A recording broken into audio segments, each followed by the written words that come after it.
Maybe I'm looking a little too deep into this, but is it just me, or is Chelia getting salty at Wendy?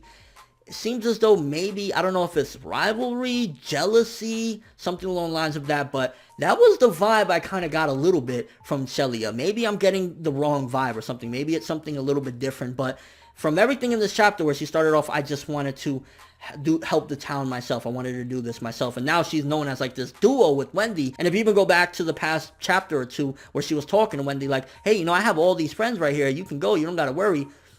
It could be that she was trying to give her a hint like, get the fuck out, bitch. I want to be alone. So maybe some sort of thing is going to happen where they break up, and that's why Wendy's going to have to leave the guild, or one of them is going to leave the guild because the other one is like, you know, well, while Wendy ain't going to necessarily ever go that route, Chelia might. And again, this is me looking really deep into this. I could just be like seeing the wrong signs or whatever, but that's kind of the vibe that I got, where she's rushing in and, you know, she looked at Wendy like she wanted to rip her fucking face off when Wendy dodged her out the way, you know, and grabbed her and shit. She was like, so, yeah, you know, little girl, you know, cat fight something. And honestly, one thing that this chapter cemented for me, Happy is kind of like fodder, worthless, because like even Carla, and I don't give a fuck up until this chapter about Carla, but even Carla now is kicking ass and doing things, White Moon and shit, making herself more relevant than just the annoying cat that has these visions. Like now Carla's even doing things, so I gotta even give Carla props. But Happy, bro, it ain't cutting it, bro. The fish shit is like it.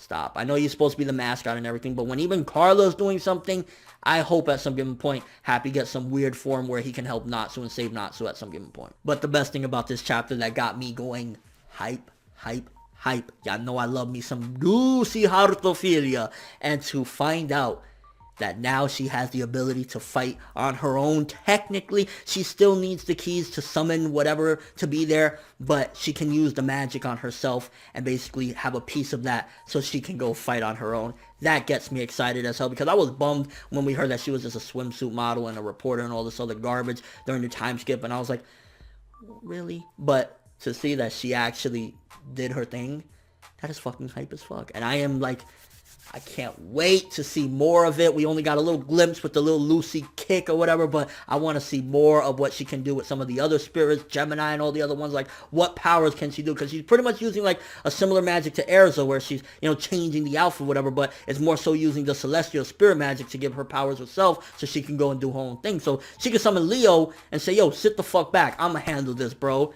And that's hype as fuck. That's progression on a character that's been needing it. Her and Rukia from Bleach, I always like, please give them that next step. And Rukia got hers, and now Lucy got hers. Hells yeah. And then the reintroduction of BlueNote Stinger. He's back and showing progression on Natsu's end, that the gravity magic ain't working on him. So shows just that Natsu's on a whole other level this time around. You ain't fucking with him. And that's good stuff there. What I'm worried about, because it's a tricky situation with this one. On one hand, we don't want BlueNote Stinger to be fodderized, because then what was the fucking point of bringing this motherfucker in? On another hand, you gotta show that Natsu has progressed enough to where, because it seems as though it's leading towards, you know, he's gonna fight Aknologi at some given point. He's gonna fight Zerov. He's gonna fight possibly even himself, END. So how do you do that, make Natsu showcase that he's on a whole different level without completely fodderizing BlueNote Stinger and making him look like a pile of shit? Of course, that could be the total reason to bring BlueNote Stinger to begin with. It's like, hey, he was a credible foe at some point, but now Natsu can fucking beat the shit out of him. He's closer to Acnologia than we think. So yeah, the chapter provided a couple different things.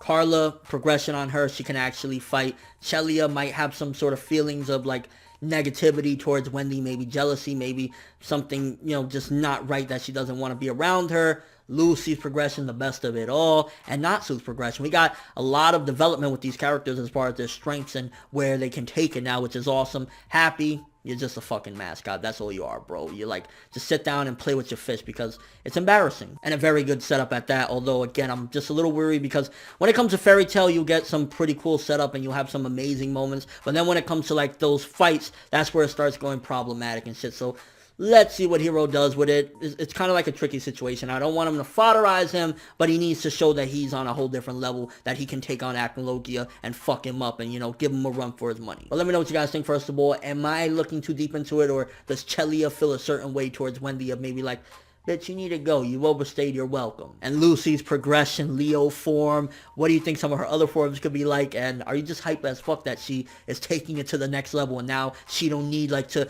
just stand around and wait for somebody to do shit. She could do it herself. And thoughts on Natsu versus BlueNote Stinger seemingly. Can Natsu just completely foderize him, and is that going to make you look at it a certain way? Do you want to struggle? What do you want to see from that fight? And just your overall thoughts. Definitely a better chapter than some of the previous chapters, past 2 or 3 that were kind of slow, a little bit boring setups. This one was a very good one, 8 out of 10. So that's all I have for this review. Thanks for watching. Hope you enjoyed. If you liked anything I had to say or enjoyed the video, drop me a like. I'd greatly appreciate it. And if you haven't subscribed, if you do so as well, that'd be amazing. I'm ForneverWorld, and as always, people, have an awesome day.